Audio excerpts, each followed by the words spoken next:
y'all? In today's video, we have a woman that says she experienced medical malpractice. Let's get into it. When I was 16, my dad took me to the doctor's office because I had mono, and while I was there, I was like, hey, I'm actually due for a flu shot. So if you guys want to do that now, then I just don't have to come back. Like, let's get it all done. They're like, we can't give you a shot because you're actively dying with mono. Like, I was so sick. I couldn't stay awake for longer than like 10 minutes. I was literally just falling asleep all the time. It was terrible. They're like, you're so sick, we can't give you a flu shot. It's not good. Like, your immune system's super weak right now. Cool. So another nurse comes in a little bit later with a vaccination, and I look at my dad very confused because I'm like, did they not just tell me I couldn't get this? Like, why are they gonna give me a vaccine? He's like, it's fine, like, get the shot, we won't have to come back, this is perfect. So I get the shot, and I'm like, something just doesn't seem right. We leave the office, or like, we leave the room in the office, and on everyone else's doors, there's like whiteboards that say like vaccinations they're getting, like what they're being treated for, everything. My whiteboard is blank.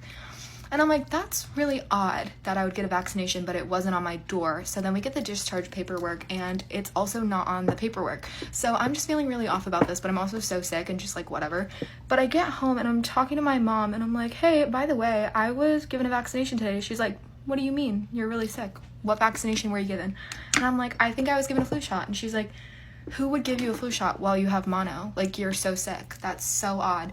I'm like, I agree. So she calls the doctor's office. She gives all my information, and she's like, what vaccination did my daughter receive today? They're like, she didn't get a vaccine today. There's nothing on here. She didn't get a shot. And my mom's like, that's crazy because I'm looking at her arm right now, and I can see where she got a shot. And I think that's a really weird thing that my daughter would lie about. So you're going to have to try harder and tell me what she was given.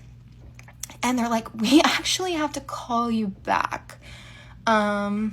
They call back, it's the doctor, and my mom is yelling at this man at this point because they're like, she didn't get anything, there's nothing here, like, she did not get a shot. And my mom's like, no, but she did, because I'm looking at where you gave her a shot.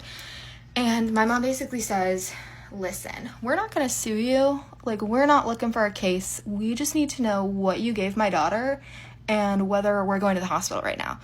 And they're like, okay, so real talk, we think that we gave her the second strain of the meningitis shot. It was meant for someone else. And my mom's like, oh, that's great, that's crazy, because she's never had the first strain of the meningitis vaccinations. And they're like, okay, word, we do see that she hasn't, so we think it's fine, we think everything's great. She's gonna come back in a month when she feels better, and she's gonna get some blood work done, and then from that blood work we'll be able to tell what it was, and we think it was that. And then if it was that, we're gonna give her the first strain and then the second strain again. My mom's like, okay. So that's what we do. I go back, I get the blood work done. They're like, yep, that's what it was. I don't even think they knew. Like, they're like, this is our best guess. So I get the first strain, I get the second strain. Fast forward, I'm now in college, and they need, guess what, my vaccination records. So I send them all over, and they're like, hey, babe, you're actually missing your meningitis vaccinations. I'm like, that's crazy, because not only have I had both of them, I also had just a special third one. So I've had more than I needed. They're like, we don't have that. So I go back to this doctor's office, and I'm like, hey, where's my records? They're like, we don't have a record of you ever getting that. They're like, so we're gonna give it to you again. So I get the first strain and the second strain again. So now I've had 5 meningitis vaccines. Okay, thinking, finally, everything's great. I moved to Chicago. I am going to law school. They're like, we need your vaccination records. And I'm like, perfect. Everything should be there. And I send it over, and they're like, you're missing your meningitis vaccinations. I go to my PCP, and I'm just like, I'm telling her all of this. I'm like, this is insane. I'm like, listen, I know that I need another, like, whatever, give me a 6th and 7th meningitis shot. If that's what we have to do, that's what we have to do. Like, I don't know what else to do here. She's like, I believe you. Like, you obviously have every other vaccination. Like, that's so weird.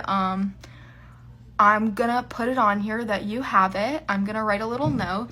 So we send it over. I go to law school. Everything's fine. And it's finally on my record. But that being said, the people who are super concerned about vaccinations and think that it causes all these problems, I've had 5 meningitis shots. I've had literally more than anyone else I've ever met. And I'm fine. So do with that info what you will. In my opinion, who knows how many problems she could have in the future from all those vaccines. You should make copies of your vaccinations for your own personal records. Make sure to like and subscribe to hear more stories you tell.